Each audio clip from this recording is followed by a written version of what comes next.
Well, I don't have any sponsors yet. I was hoping you had better news than that. Welcome to the Elk Season Podcast. Today is January 9th. Is it the 9th? I think it's the 9th. It's the 9th. 9th. It's Sunday, but who's January counting? 9th. Is there a counter we can get on? I wish I could just Google that stuff.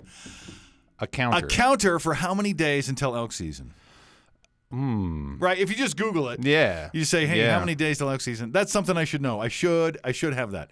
I don't. Figure it out. Calculate it. Flash it on the screen. Figure it out. I will. Great. Now that's more post I got to do. But let's talk about our sponsors. And we don't have any sponsors. We don't have any. But if we did, it would be spam.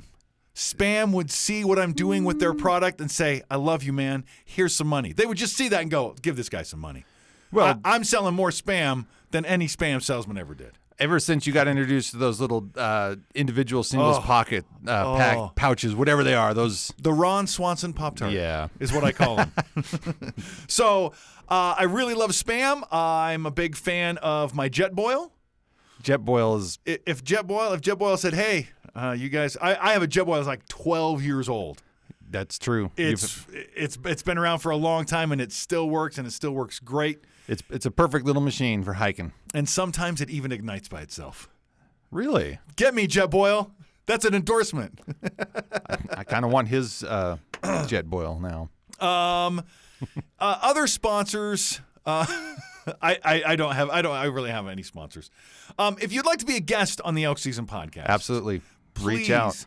Rocky Mountain Elk Season at gmail.com. That's Rocky Mountain Elk Season at gmail.com. Our goal here is to share the experiences of archery elk. And whatever comes along with that. Archery elk is the greatest outdoor sport in North America. And I told you I wanted to go over a brief history of outdoor sports in North America. Outdoor sports. Take it away. First of all, let's go with an update. Let's go with an update real quick because I want to give everybody an update. Part of my elk season is about being in shape. And it is. In part, it is. And it has been every year. Our fitness level determines a lot of things in the sticks. And speaking of fitness, part of the thing that I was talking about last week's episode with the magazine, I forgot to reiterate the article magazine that talked about, I don't understand somebody who pays thousands of dollars. That article was written, the individual who wrote that was talking about they'll pay thousands of dollars but not be in shape. So that's an important follow-up to that last week. Yeah. That's what his complaint was. That I don't want to come across like I was complaining about him. I didn't have thousands of dollars, no, but he was also saying people who spend thousands of dollars to not be in shape to be able to handle it in the first place. So back to what you were saying. And part of elk season, part of elk season's stated goal is to help you have a better, happier elk season. And you will have a better, happier elk season if you stay in shape and lose some weight. Yeah. So at the very least, do some cardio. And do some cardio. You did some cardio to great benefit this year to you. It changed my. I want to give Mount Bora credit because that was the setup.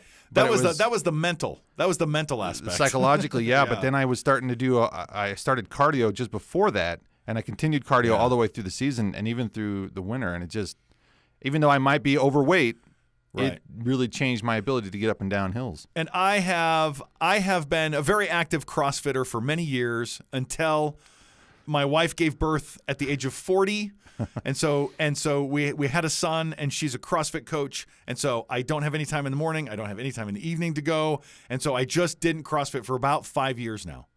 So my wife and I had a big vacation coming up to Mexico last December, and I wanted to lose weight. She wanted to lose weight, but she, you know how girls are. They're like, if you're eating crappy, that encourages me to eat crappy. So I'm like, yeah, I'll do it with you. So I did a very strict paleo. I had no booze, no sugar, no grains, no dairy, and no beef, no pork, and no nuts. So it's very, very limited diet. I lost 22 pounds in November. In December, I gained 16 back, most with margaritas. In the past week, though, I started a week ago again. I have 7 perfect days on my meal plan, and I have 5 good workouts under my belt. Nice. And I weighed in at 11 pounds under what I was last week. Nice. So, which I expected. I don't expect to lose 11 pounds every week. That'd be great, but I hope I don't really. Yeah. My diet plan is different. I'm not a CrossFitter. Yeah. To each their own. You got to find what works for you. And so for me, not to jump in on your parade here, but yeah, I'm just a portion control and move more kind of guy. Right. And so my week, I'm 9 pounds under what I weighed in last week at the same time. Wow. So good. Just lots of water, no soda, no booze. Yeah. Eat less. You don't have to. I don't feel I have to restrict what I eat as much as I just need to restrict how much of it I eat at a time. And that's always been what has worked very well for me. Right. But what works for one doesn't always work for other. Plus, it's where your motivation's at. So find what you need to do what you need to do to get in the shape that you can get in for elk season, because it really should start now. Yeah, and I when I did CrossFit, I don't have any excuses. I am mobile. I am strong. I've never had surgery. I've never had problems with my knees. I've had a couple issues with my back. I've never broken a bone. Wow. I mean, You're lucky. Except the day I was born. Oh, I forgot about that story. I mean, but I broke my collarbone. I was a big baby. Broke my collarbone. But that's it. I don't have any excuse other than I'm too fat. I'm a good competitor. I'm a good athlete. Yeah. The only thing I have to get over is me. Yep. And it's a really big hurdle. And so doing this diet is going to get me in shape so I can perform better athletically at CrossFit and have fun throughout the year. But the overall goal of all of that fitness is elk season. Always. Yeah. It is the overriding. Every time I do a workout, man, elk season is going to be a breeze. It's going to be so much fun. And so that was the update. When I put update in the whole story there, I said, that's the update I want to give is, hey, this is where I am on my diet. My goal is to be 222 pounds by February 22nd. So 222 by 222. And I have 35 pounds left, exactly. Okay. I started at 268. I lost 11 pounds. I'm down to 257. All right. I have 35 pounds exactly in 7 weeks. That's 5 pounds a week. I'll give you an update next week. I'm curious to see. So am I. And I'm curious to see how our different approaches pan out too.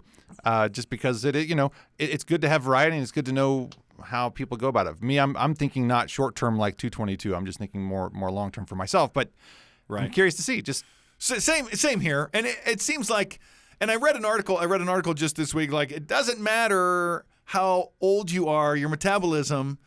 It's how active you are. You slow down because you're old. If you sped up, your metabolism would too. And your metabolism is a function of how much muscle you're pumping. I read that a couple months ago and was like, I have been lying to myself for a long time. Using age as an excuse? Yeah. Yeah. Oh, it's okay. I'm just getting old. But I was also empowered to realize, holy crap, this can work. And if anything, my metabolism is fine because if I just eat less, I mean, from last week to this week, a testament to how much I was overeating is now in 9 pounds gone. Oh, it was a happy December. Yes, it was. I found out the only really good use for pumpkin pie is when you have eaten everything you possibly can and you can't fit another bite of anything in your mouth. You know what? Some pumpkin pie will slide in there. Yes, it will. It is. It's the last thing you eat. You're like, oh, I shouldn't have done that. Pumpkin pie is the one that makes you go, I shouldn't have done that. Not that anybody wants this litmus test of how much we were eating, but we bought this baklava from Costco, and it was really good. Oh. Now, every now and then we'll find baklava out in these prepackaged containers, and it's like dry and it's not that good, and we like the more syrupy baklava. Sure. And so this one was great, and we ate it like within 2 or 3 days, the whole family. There's 5 of us, so it's not like I ate the whole thing, but I ate probably a lot of it. Sure, you can blame it on the kids. But we bought another one because that was gone before Christmas. And so before Christmas, we found one more at the store. We're like, hey, well, it was so good, let's buy another one. So we purchased it, and we think we opened it 2 days before the new year, and we still have some left. So we've slowed down. Oh, nice. So nice. it's almost gone, but almost 10 days into the new month. And are you snacking on it still? It's about limitations, right? Instead of getting in there and having 5 or 6 at a time, it's like, okay, I'll have 2 today. Just eat until you're full, buddy. That's how it works. That's how we live. Just eat until you're full. But that's been also another message of elk season. Yeah. The brand has been, look at the ridiculous food we eat. Yeah. It's ridiculous. I need so much high energy food. I'm a big guy. Last season, I've never been. I don't think I've ever been elk hunting. Well, I guess I've been 220 pounds. It's about as light as I've ever been elk hunting. I guess I don't think about it in terms of high energy food. I just think of food in terms of, am I hungry, and did what I bring with me satiate me enough? Right. So I just kind of adjust that way. But I noticed that you definitely take that different approach. You're like, lots of proteins, lots of energy. Give me the M&M trail mix, which is still a favorite of mine. Oh yeah. How many different kinds of M&Ms can you mix in Yes, there? They're nothing but M&Ms. That okay. And cheese and crackers. Sponsors M&Ms and cheese and crackers. Sponsored by Cheese and Crackers. Now available in cheese and crackers. Yeah, and we're not just talking. It's not just cheese and crackers. We're talking about the processed cheese in the can. Yeah, on Triscuits. Aerosol cheese is what I like to call it. And if you look, and I'll throw up a little bit of our Twinkie Wiener sandwich. Oh yeah. I have other pictures of great things to eat when you're elk hunting. Surprisingly, they're not bad. The rest of the year there are rules, but elk season there are no rules, and I eat whatever I want. And then sometimes when elk season's over, I eat what because it's elk season's over September. You go into Halloween season. Then you go into turkey season. Then you go into Halloween. I just realized something. Yeah. I used to think that the holiday season, we always say it traditionally starts on Halloween, but what you just said isn't true. It definitely starts for me. The first holiday is elk season. Elk season. It's an entire month. Everything's off. No rules, man. And then you go October. Oh, it's about the kids. Get some candy. We like to have it around. Oh, it's dad tax. But it's Thanksgiving. Oh, it's about eating. And so, anyways, it's the first of the year. My goal is 222 pounds by February 22nd. And now, if I may, if we got to transition, we got to move on. I want to talk about a brief history of the greatest outdoor sports in North America. All right. And I mean a brief history by the end of the last ice age. Okay. What would have been the greatest thing? You and 7 or 8 of your buds. Now there's no beer to be had, probably. Well, depends. I know. I've read some books that they made it. And you're out there chasing mammoths around with spears, or you're chasing them off of cliffs. What's the greatest outdoor sport during that time, during the interglacial period as it comes down? I know, because it's terrifying, because there's huge cats. Yeah. There's huge cats, and there's huge bears, the dire sloth wolf bear. And the dire bear. Bear. Sorry, sloth bear is actually a living bear today. But yeah, the bear. So it was much more dangerous living. What we're doing is dangerous by choice. Yeah. And I hold no illusions. I do not do this to feed my family. No, never once. Especially in my story, never once have I fed my family. If they depended on me for food, they would starve. Yeah. We're in Idaho. We know how to grow. We know how to grow food. We know how to grow animals. And some people know how to hunt some. Look, it is what it is, man. It doesn't matter. I'm out there. I'm out there for the love of the wilderness. We defined success last week as just being able to feel connected and get close. And harvesting is a benefit of that potential, possibly. So and I have some great stories of that coming up. But the brief history of the outdoor sports. Yeah. I don't know about the end of the last ice age and the megafauna, the hunting those megafauna. Yeah. But there was a very, very brief period of this time in the last 15,000 years, the mounted buffalo hunt. Yeah. It lived for a very brief, maybe 200 years. Yeah. But it is, by all accounts, and I have read, I've read a lot of books on the Native Americans. Every time they mention it, and you watch Dances with Wolves, they try to show how the mounted buffalo hunt, you cannot put words to it. What this mounted buffalo hunt meant to the people who did it. I can't imagine. I went to the rodeo last night. Did you? I went to the bull bash down at CSI. There's just all bull riding. Yeah. You think about riding with no hands and pulling a short bow. Yeah. And pulling up on an animal that's 2,000 pounds. The glory associated with that was so immense. Yeah. The pride and glory associated with that, and not only the pride of accomplishing that on horseback, but harvesting that much meat. Yeah. I mean, a buffalo's worth 4 elk. Yeah. It really is. They're so huge. So the mounted buffalo hunt, after the mounted buffalo hunt, archery elk is the greatest outdoor sport in North America. I just wanted to add that caveat. I've just read so much and heard so much about the mounted buffalo hunt. I wish they were still a thing. I think with proper ecological management, it could be a thing again. There are some buffalo herds on the eastern slopes of the Rockies that are building, and there is a little bit of room for them. So fingers crossed. Fingers crossed. Hopefully, I would love to see that. Yeah, hopefully we can keep management in check. It's populations encroach, animals numbers shift, and you never know. But hopefully, there's some processes going on. There's what they've transferred herds down to California now, and there's some Tennessee. Yeah. Tennessee. When I read the books about the eastern frontiersmen, the buffaloes just weren't in big herds over there because they had to navigate through the trees, and their trails almost looked like wagon trails because they were that narrow. Oh, wow. And all the buffalo, and there was tons of buffalo over there. Yeah. Not tons. There just weren't the 80 million pile herds that we had out west, and so we don't hear about the eastern buffalo and the eastern elk because their elk season is thing in Kentucky now. Wow. It's a thing. Yeah. And Virginia, I think, too. There's a lot of places that elk season is a thing now. We talk about it in the Rockies. It almost wasn't, though.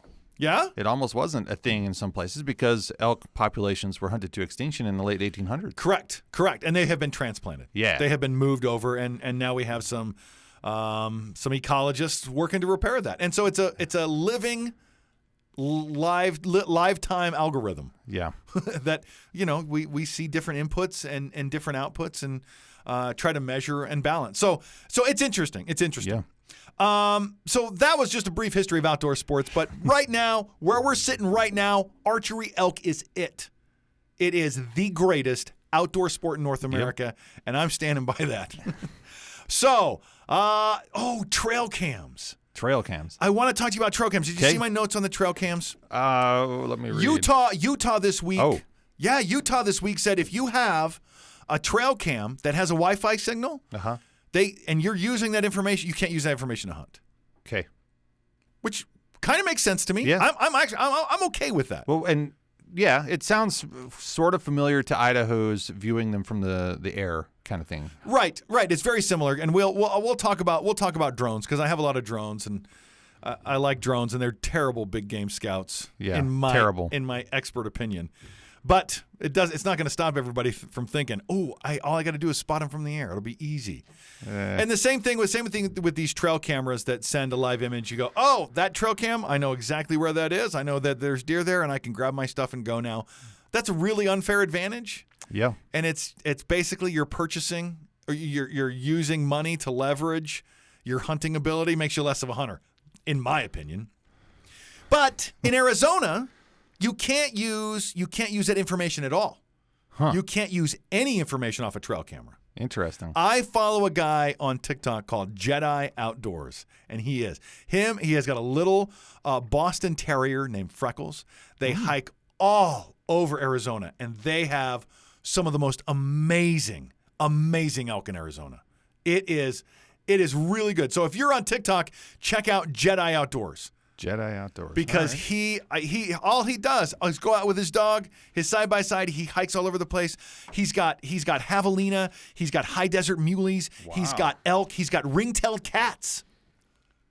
Yeah, I know. The first time I saw a ring-tailed cat, I'm like, hey, buddy, what is that? He's like, they're native down here. It's a ring-tailed cat. They're nocturnal, I guess. Huh. But anyways, it was fascinating. I'm like, Google that right now.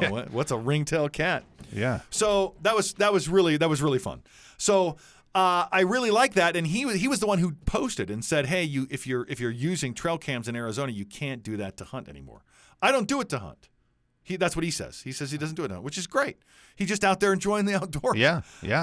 And I love it. I love his stuff. So anyways, these are developing stories. We're going to kind of see. Yeah, it's kind of interesting to me. There's a lot of questions that drum up. It's like, well, is scouting with cameras like we've done to find out where the elk are, that would probably qualify us as being inappropriate in Arizona, wouldn't it? Yeah, absolutely.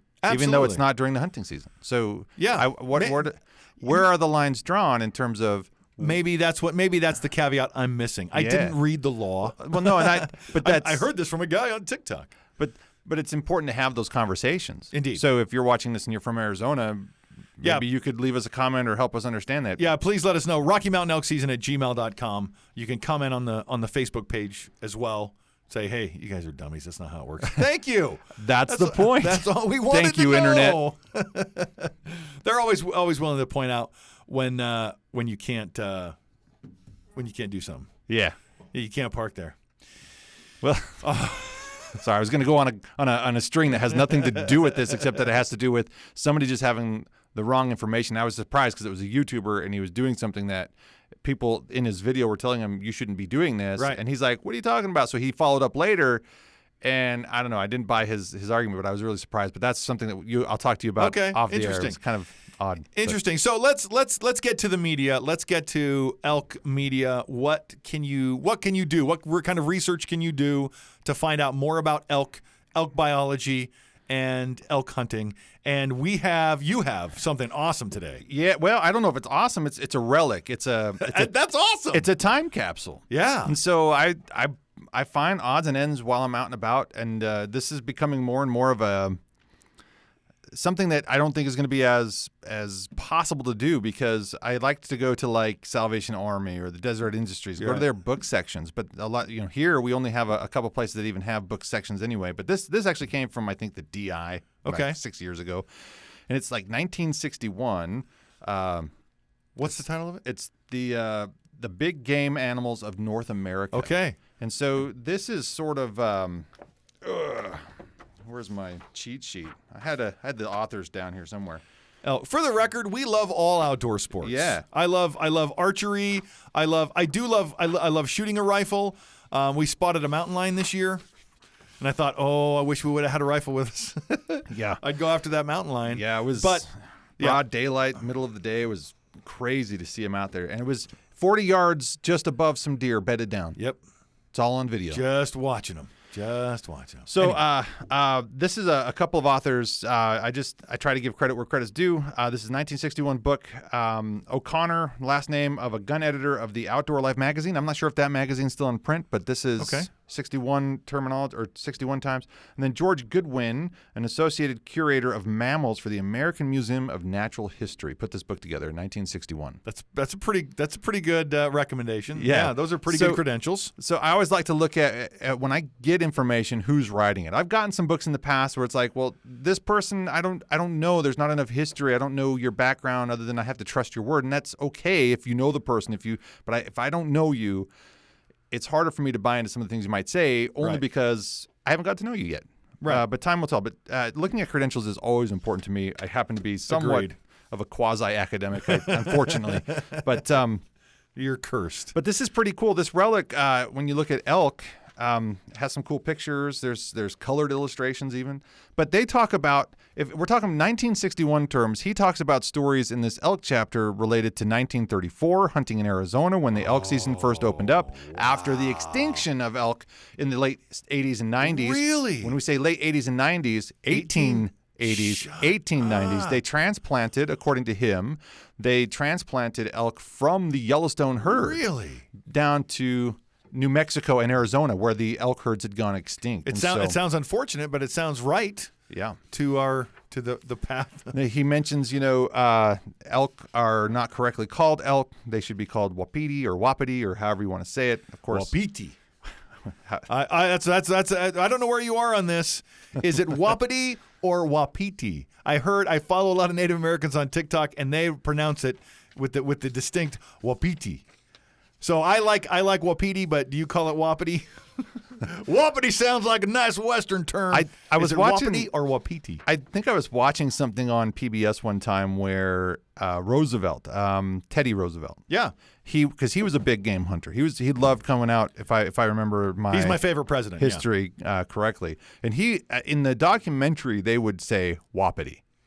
Oh yeah, but it was a documentary, so sure. Más o menos, right? So more or less. But anyway, I called it wapiti for so many years. I can't bash on anybody saying wapiti. Yeah, it's wapiti. And if you call it elk, I'm not gonna my feelings won't be hurt. Okay, so what else did you find in this? As far as anything else interesting, I don't have anything major. A lot of it's just the same old, but it just to have a time capsule to see what somebody's thinking or where their thoughts are at, what their histories are. It reads a lot like some of the stories you even read today in terms of the hunting. I was up at this time and going out at this time. As far as the elk behavior, it's pretty consistent. But they're contextualizing it different because the Western world of elk hunting was way different back then. That's interesting. And the one perspective I will say that is provided here is that elk are not native to mountainous areas. Is that so? They were driven by man over the course of a couple hundred years to be mountainous creatures. Really? They are a plains animal that were pushed up to the mountains by man, but they come down in the valleys to feed during harsh winters. What's your source on that? I've heard that too. But I would really like to. You got a source? All right, here he comes. This is my source. It says it here. Okay. So, I don't know what page it's on. I didn't mark it, but it's in here, and it just it makes sense to me. It does. It does. And he talks about I don't know. Again, maybe if you go on the to something else. The predator-prey relationship. Right here, since elk are a large animal, he's generous. He's a generous dividend for one properly directed bullet. His hide, even more antlers. Sorry, blah, blah, blah, blah.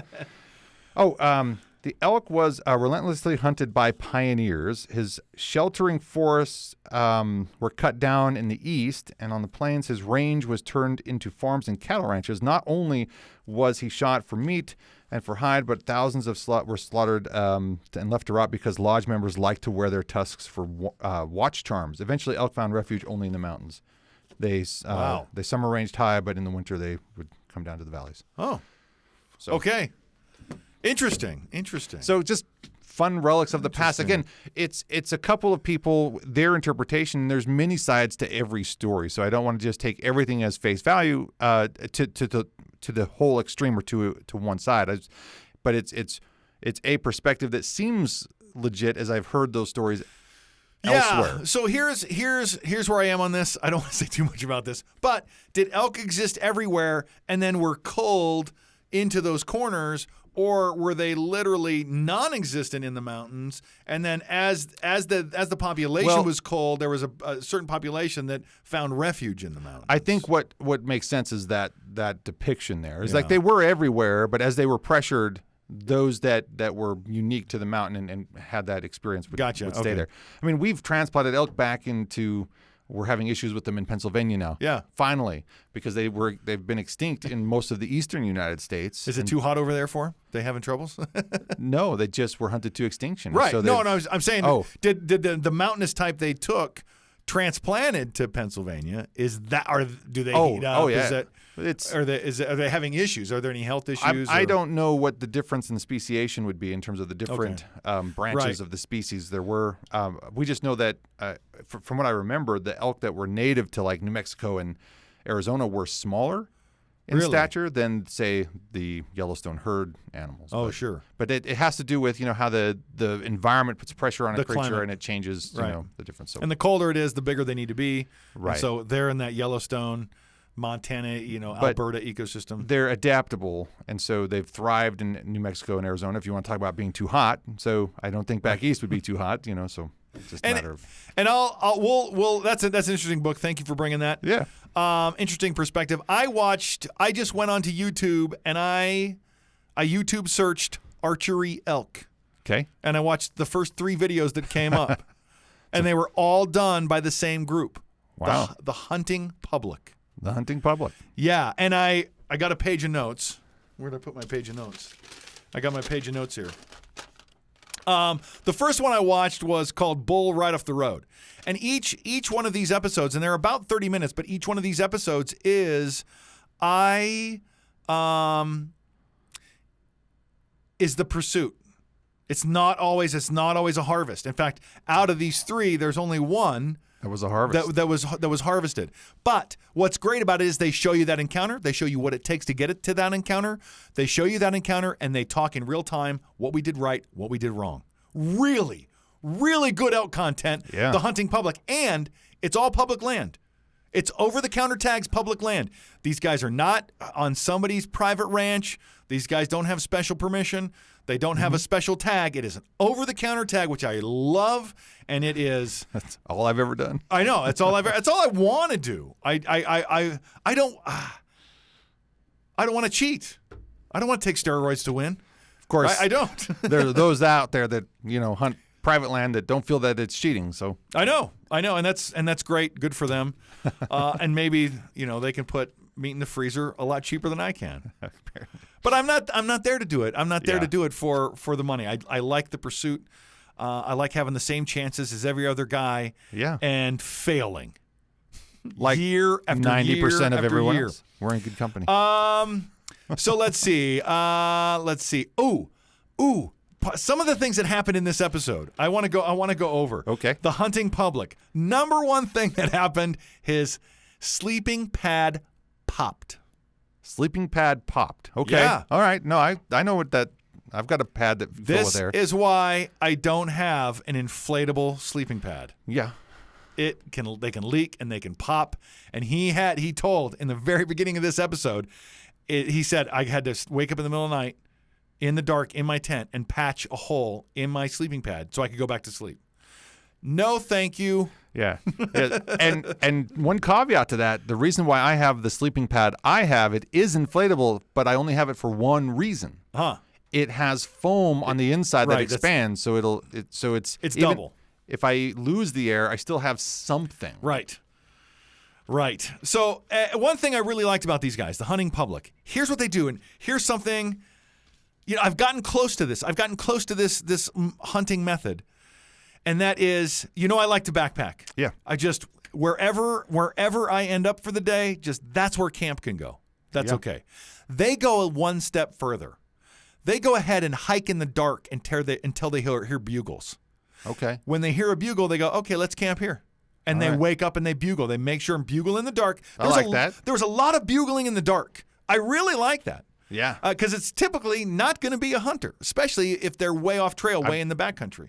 That's one of the things that I like about hiking in the dark is you can start to listen for the sounds that are more likely going to be true elk versus a hunter sound. Yeah. Not that I have the best ear for that, but it's good to be reminded of because in the last 5 years, how many bugles have we heard? Not that enough. that were natural elk, so. Yeah. So, and they would back into position. So they didn't have, and they kept everything really light, but when the camera guys showed their packs, they looked huge. Yeah.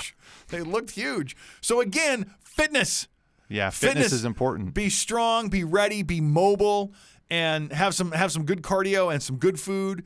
And so that was really, I really like that. If just one more step in my backpacking is to say, hey, let's not I don't need to set up camp before dark.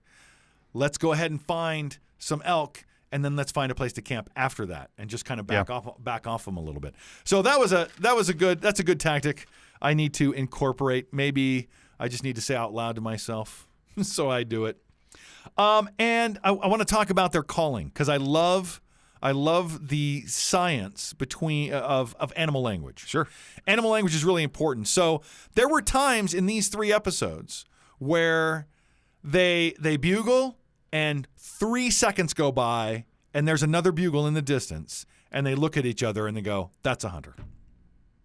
They know it, instinctively. Well, and part of what I like about that perspective is something that I've been trying to piece together for myself. Is just realizing that, and I read it more and more. And that magazine I had last week had stories of the same, where it's like an elk tends to respond so much quicker if it's an elk than a human. Yes, because. Yeah, we overthink it, and elk are very instinctive, and so they just do it. Yes, and so all they have to do is yell. We have to think about, where's my bugle tube? Get my bugle tube up to my mouth. Make sure my reed's in place, and that gap means you're not talking to him. Yeah. You can bugle and start counting backwards from 10. 10, 9, 8, 7, and that's the percentage. 100%, 90%, 80%, 70%. That's how likely it is to be an elk, or how unlikely it is to be an elk. I had a really nice cow at 50 yards, and I was gonna draw. Yeah. But then I heard a bugle, and so I need the meat. I have the shot. I know. But I heard a bugle, and so I went ahead, let the cows go on their way, and then I went over to where the cows were at, and I decided to bugle. And before I was done bugling, I had the response, and that told me I've got somebody it's not a human being. Yeah. This has got to be an elk. So I pursued that, but then I muffed one of my bugles, and it shut up. Oh. But one of the tactics from future media I'll bring in, a tactic I learned from a book written in 1998 by one of the inventors of that reed you talked about in our first episode. Yeah. It said, hey, look, if you are fairly confident it's an elk, if they're not talking back to you for whatever reason, continue to just let them know location. And so I kept moving through, and I had one of the biggest bulls I've ever seen, and I've told you that story before, and it really had to just do with me still being a bit of a rookie. Was that up on the candy cane? Yeah, it was the candy cane. Oh, wow. And so, but he was talking, and it was a fiery conversation until I muffed one of my bugles, but I kept locating, and I kept moving to kind of replicate the noise and that I'm not just a human being. And he came looking for you. And he came looking for me. And I couldn't sit still enough, though, and he saw me and he was out of here. But he was a beautiful animal, and it was the last day. It was I think it was September 30th, actually, the last day of that season, literally the last day. Not 2000. I think it was the first year I brought you up there where we go. Why do we have such an obsession with things that just break our heart? I don't know. Why? Because it's what keeps us coming back for more, you know? It really is. So that bugle gap's really important. And when he went to talk to an elk, it was equally important because he was chirping. So it's really good to just interrupt that bull. And we've had some calling sequences where it's like, interrupt him, cut him off, let him know you're angry. It's like, F you, no F you. Yeah. Like our first major experience was all about that. Cutting it off. And so he would cow talk. He's got the bugle tube up close to his mouth. It's in his hand, and he's just doing a little cow talk, just waiting for him to bugle. And as soon as he does, boom, he grabs that bugle tube, cuts him off, had a really good encounter. Still didn't kill it or even get off a shot. Yeah. But a really good encounter.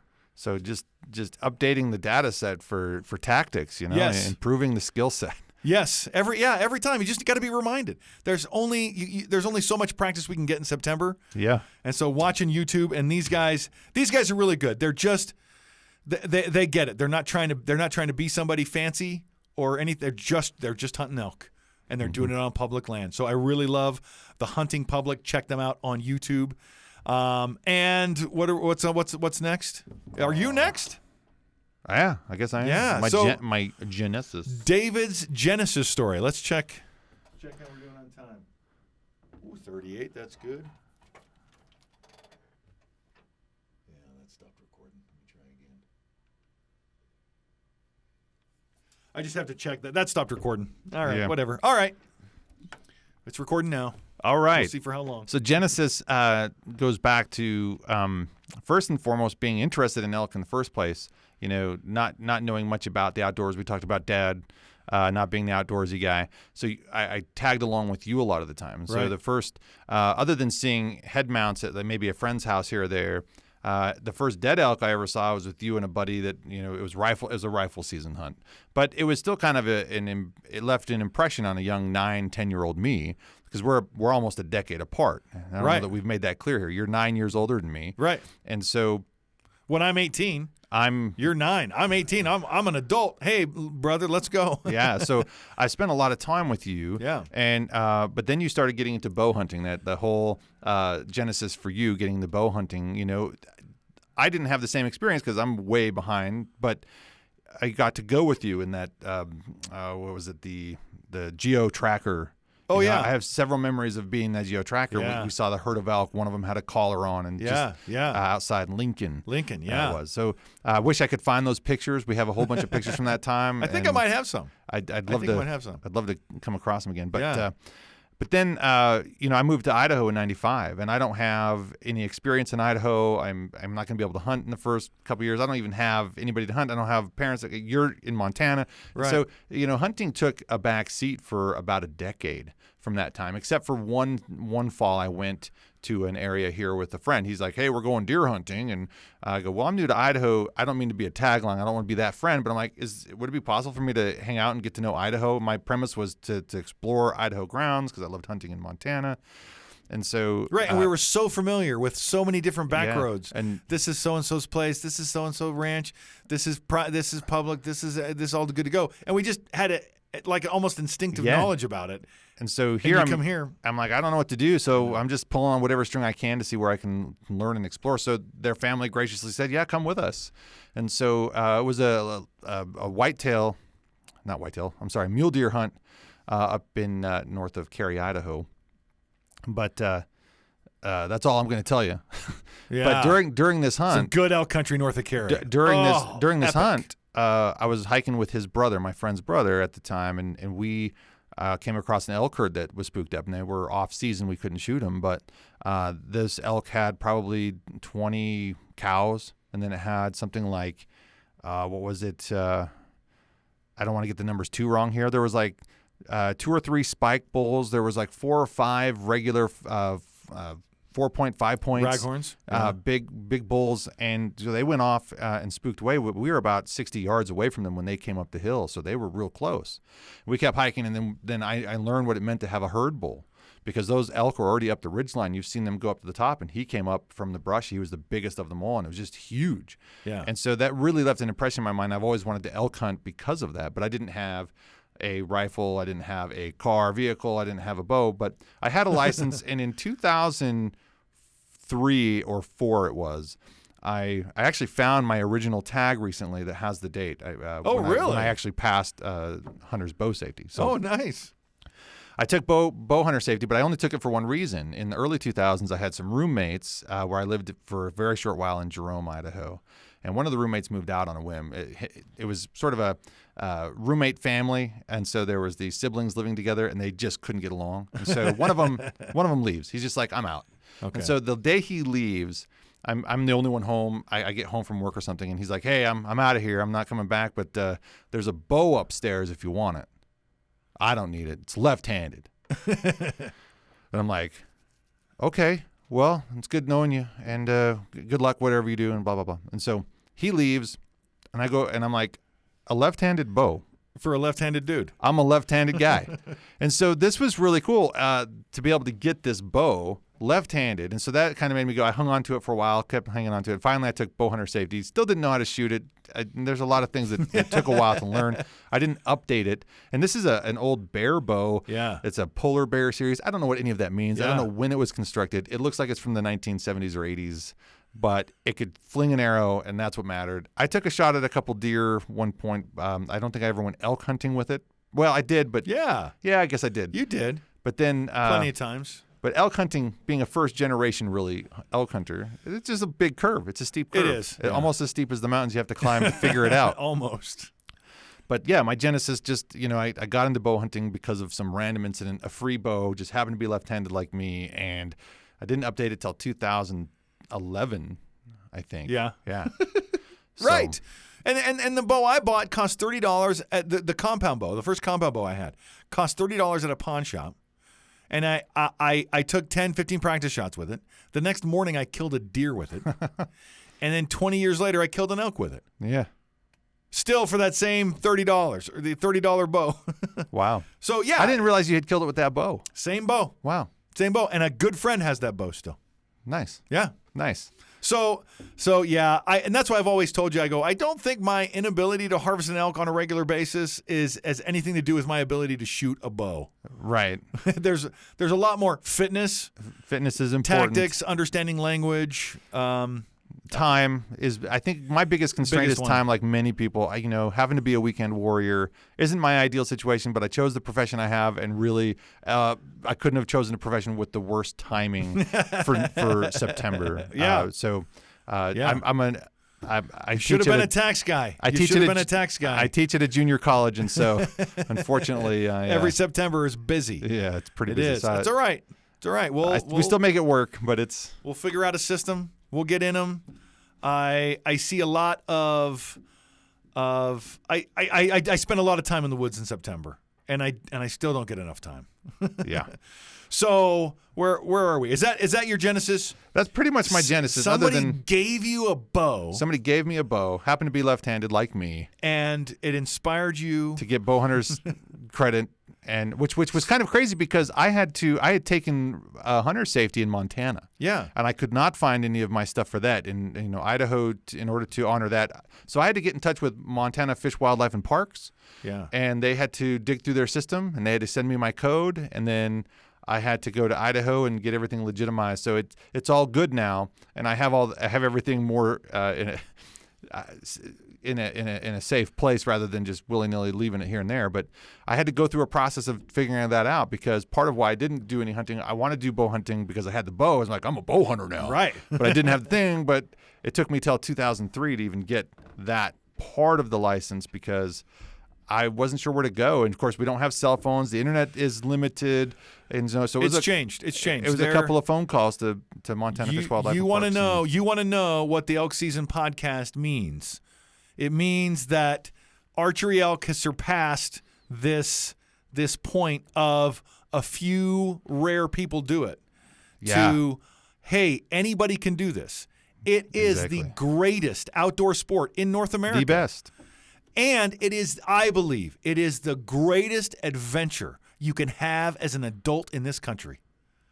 I really believe that. The greatest adventure to come out west to the Rockies, to spend a week in the mountains. Challenge yourself. To hear the elk sing. It was funny because I was watching the outdoors, the hunting public, and they had the closed captioning, right? And sometimes when an elk would bugle, the closed captioning would just say music. And I thought that is so appropriate. Yes. So perfect. And then sometimes I realized there was music in the background, and that's what it was doing. But it did, because you know how it is when you get real close encounter to an elk. Yeah. They pull the music down, and it sort of intensifies the situation. Yeah. But when the elk bugles, it goes, music. Nice. Yeah, it sure is. It sure is. So let's talk about some of your most meaningful experiences since that genesis to archery elk, the greatest outdoor sport in North America. The greatest experience. Yeah, the most emotional. The most emotional. What's the greatest memories that you've created? Wow. Let me. I saw the script earlier, and I didn't put into place how you'd ask it. Yeah. So let me start because I think about it all the time. I love elk season. I think it's hard for me because there's so many of them. But where do you start? It's a good question. You go top 10, and it doesn't matter which one's number one. Right. It really doesn't. Just there's some things that we do when we make food in elk season. When we have Twinkie Wiener sandwiches, we have aerosol cheese on our crackers. Yeah. That is part of the remedy of elk season. Elk season is tough. I mean, really, you can go days, and you watch these guys on the hunting public. They go days like nothing but hunters, nothing but hunters, nothing but hunters, and the time seems to go by fast because they're not filming much. Right. But they're hiking a lot of miles. They're putting in a lot of dedicated time. And how can we brighten our day? Yeah. Well, I brighten it with a lot of good food and good company and the right thoughts. And those thoughts are, keep going, man. Keep going. You can do it. And let's have some. This year I made fire cooked pudding. Fire cooked pudding. Yeah, so I know. I backpacked in top of the staircase. Okay. I'm not too far, All right. but I'm just at the top of the stairs. I brought in 2 cups of milk. Okay. And I could use powdered milk. If I do go backpacking, I'll just make it with powdered milk. It's okay. Ugh. There's enough sugar in it. It's okay. And you don't put the recommended amount of childhood trauma milk with powdered milk. Sorry. You don't put the recommended amount of powdered milk in. You put some extra in because powdered milk is all non-fat. You can't freeze dry fat. So, which is the problem with a lot of the freeze dried meals, or it doesn't freeze dry well. Yeah. So I brought in just a box of pudding. It's the kind that takes 2 cups, and I cooked it on a wood stove, on a backpacking wood stove, from inside my tent. I'm laying down inside my tent. I'll show footage, and I'm just laying down inside my tent, and I'm stoking this little fire, and I'm cooking my pudding. And it's after dark, and in September there's basically 12 hours of darkness, 12 hours of light. So what I learned, what I should have been doing is I should have been hiking, fully loaded, bugling, waiting to hear something. But instead, I was making firewood, live and learn, firewood butterscotch pudding, and so that's a nice tuck me in. right? Yeah. You have a long day and you got to hike a lot, and I need a lot of calories, or at least that's what I keep telling myself. And I made some pudding. But some really crazy emotional stories. When I was up in off of the base camp, it's called Base Camp Creek, is what we're calling it. Base Camp Creek, yeah. In the middle fork of the Base Camp Creek. Yeah. I'm just hiking. I'm hiking the trails, the elk. Yeah. There's lots of game amazing trails. game trails. Almost You'd as think- well maintained as Forest Service trails. Yeah. It's really amazing. Something else. And I'm by myself. I'm backpacked in, and I'm alone, and I'm just one step at a time. I'm not trying to move fast. I'm just moving. And I get to this middle of this field, and I look, and I realize there's a spike elk grazing 70 yards in front of me. And I'm in the open. And I'm like, I just look around like there's no trees anywhere to duck behind, nothing. I was just unprepared. And so I just drop my pack, grab my bow, and I kind of wiggle off to the left to get a tree between me and him, and I work in towards him. And when I step out from behind the tree, he's gone. Mm-hmm. He heard me, and I spooked him, but I knew he'd be back. I knew it, and so I just waited there. I just waited, and he came back, and I pulled on him. I got a full draw on him, and I'm looking, but he's standing on the other side of this big dead log, and I'm all worried about these limbs on this log, and is my eyesight and the arrow flight going to be the same? And then I'm like, well, and he's broadside, and he's 30 yards away, and he took off running, and I never got a shot, but to have that happen in the middle of the afternoon. Everybody tells you it's morning, it's after, it's evenings. It's all day, folks. The elk are there all the time, and that is not my only midday encounter on that hill. Within a quarter of a mile, it is not my only encounter. Yeah, and so big emotional experiences like that are just moments that. So I don't know how you feel about it, but it conjured up in me my own meaningful story as well. But it's like, when pieces fall into place, you put in time, you put in the effort, you've scouted for where the elk are going to be. You're out there doing everything that you know to help you achieve this goal, and there it is. You've achieved it. You're there. Harvesting is the outcome potentially, right? But the outcome of all the effort and time you put in is just getting within range and getting close, and there it is. You've achieved that pinnacle, and now it's just the matter of follow through with harvest. But my first, is this a good segue? Please. All right. Yeah. So, because I have my own hillside that I've talked to you many times. In fact, it's one of the first places I took you, the kitchen. Yeah.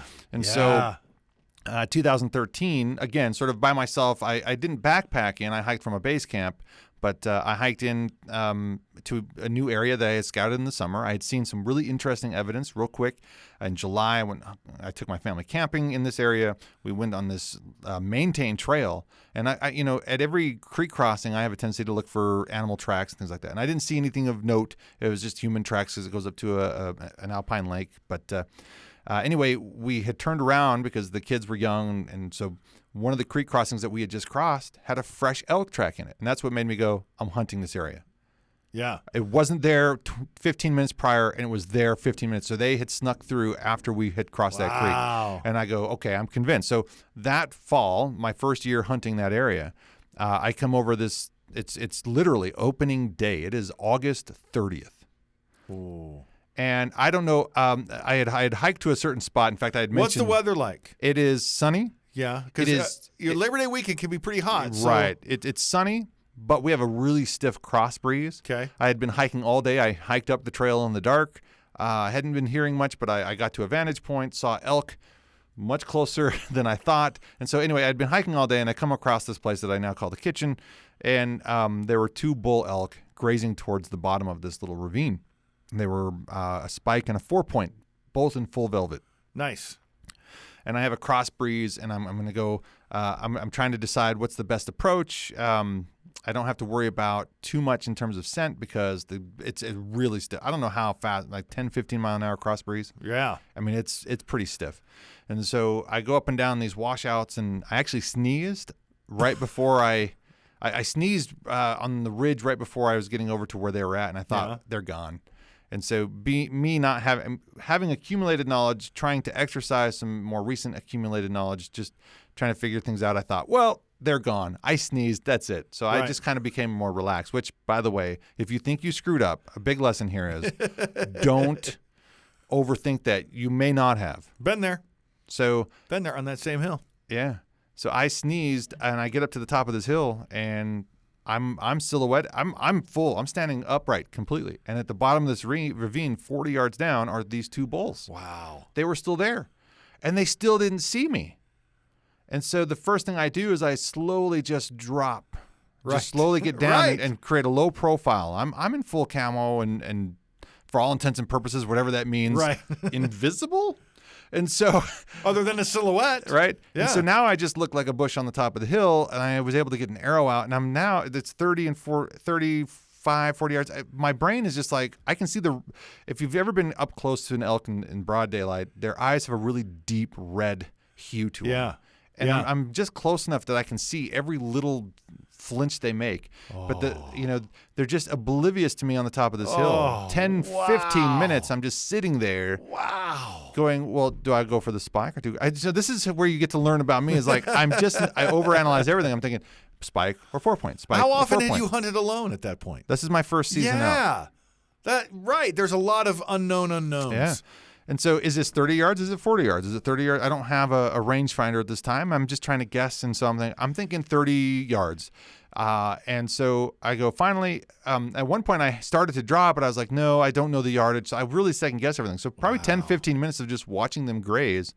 And I finally decide, okay, I'm going to go for the 4-point. He's the best broadside. His head is behind a tree. The spike is right there. And if I can time it right, I'll just get it one fell swoop, drop it. And so I go to draw, but the spike somehow just caught it, and saw me. And it was interesting when we talk about communication of animals. This spike goes over to the 4-point, and it's almost like he's whispering in his ear, like, "Hey, I don't want to alarm you, but there's something at the top of the hill." And it was literally just like that. And then the 4-point looks up at me. Oh, wow. Straight at me. And then they go about 30 yards out of range to investigate me further. They weren't they were spooked, but they weren't excited spooked. They're just like, wait a minute, bumped. A little bumped. Yeah. But after 15 minutes, and I missed my opportunity. It was middle of the day. It was 2:30 p.m. Yeah. Yeah. And I shot my first elk at 1:00 in the afternoon on Labor Day weekend on a Saturday. Yeah. So it's just, things culminated.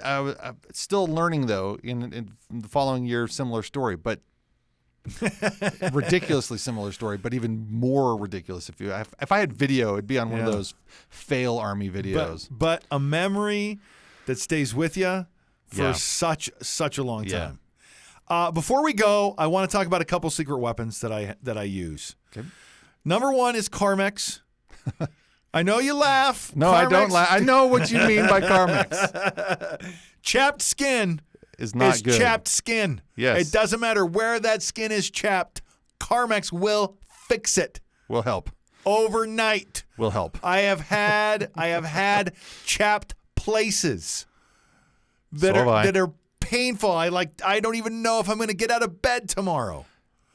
Carmex, slathered on before bed. Wash and dry, of course, then slather on the Carmex, and I'm telling you, you're a new man in the morning. Yeah. You're a new man. It helps. So that's one of my secret weapons. Another one is, and I know this is not you, is a Ziploc full of napkins. Yeah, Hey, look, to each their own, man. I know, but if I may, take a moment to describe the difference. I prefer a nice, dry, clean napkin. Yes, you do. From a Ziploc to blow my schnoz. Yeah. I get up in the woods, I'm working hard, and my schnoz is dripping. Okay? Yep. I have a little Ziploc. I always do. I like a Ziploc with napkins in it all the time anyway, because there's always these little messes. Like, my fingers are sticky, and you want to clean them up. So I take the napkin out and I blow my nose. Some people are farmer sneezes. Yeah. Right? Yeah. There's nothing wrong with a snot rocket. Thank you. But the extra nose milking. Nose milking is a thing. And it's...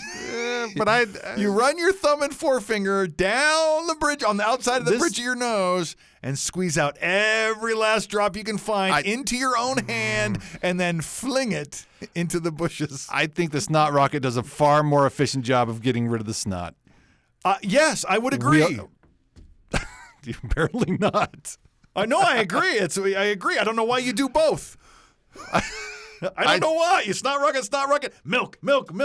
It's a thing. Yeah. I'll film it next time. I'm just kidding. Fabulous. I'm just kidding. So I just like that. I don't like. I mean, even still, just going about my daily routine. Yeah. I'm dripping snot everywhere. This is for snot right here. I have napkins, the typical pumpkin. What's it called? Picnic napkins. Yeah, picnic napkins in the truck. A big stack of them because I'm always running at the nose. Yeah. So which has come in handy for me a few times because I prefer the snot rocket. I'm glad for but you. on occasion I know where to go if I need something soft. And I'm happy to as long as you have one. As long as there's more. And I always keep a bunch of napkins in the tote in the truck as well. Yeah. Because they're one use. Yeah. I know some guys are like, no, I have a snot rag. I just use it all day long and then throw it in the wash. No, I use it once and it goes into my trash pocket and then it goes into a trash Ziploc. Trash Ziploc. Yeah. Anyways, do you have any of those things? I know I kind of sprung that on you. I don't have anything as interesting. I have something that I feel is a secret weapon that I absolutely love, but I know that it has some limitations. And I noticed that the people that we run into in the field do not have this more often than not. Really? And that is a bow sling. Yeah. I love using the bow sling that I have. I love my bow sling. Yeah. And it hasn't hindered me from, of course, some people are like, well, you haven't killed an animal either, have you? Well, yeah, but I also I have fresh arms when I have an opportunity to. But the bow sling, we hiked for years just without one, carrying that thing around by the handle or by the string, and the bow sling is really nice because it doesn't take anything to slip it on and slip it back off. Yeah. So I could go to hiking sticks, but it's a limited thing. I've learned that my hiking sticks, I use them to go up and if it's really steep to come down. They're but called otherwise, trekking poles. Hiking sticks. Before they're hiking crutches. Yeah. Is what I'm kidding. But that's what I call them. So two things. I kind of a twofer rather than just one. But yeah. But I like them both just because they have their uses that help me. I feel like I'm able to get up. Poles. The trekking poles help me climb a hill just that much better. So I'm distributing. I'm taking a little bit of a load off my legs, and it just helps me that much going up a hill. Yeah, 1 or 2% added up. And I bought some new ones that should pack better. So when I'm done using them, they're not going to stick out too far, and they have a little bag they go in. And they are a pain to carry when you're not carrying them. Yeah, which is weird. Using them rather, but yeah, using them they're just kind of a pain. But those two things. All right, next week yes, we'll have more media. We'll have an update on my weight. I know you're all very concerned about that. I also want to talk about food. I want to talk about food when you backpack in, and I want to have a serious conversation about food. Okay. So that's coming up next week on the Elk Season Podcast. Awesome. Thank you so much. We'll see you next week. Be well. Cheers.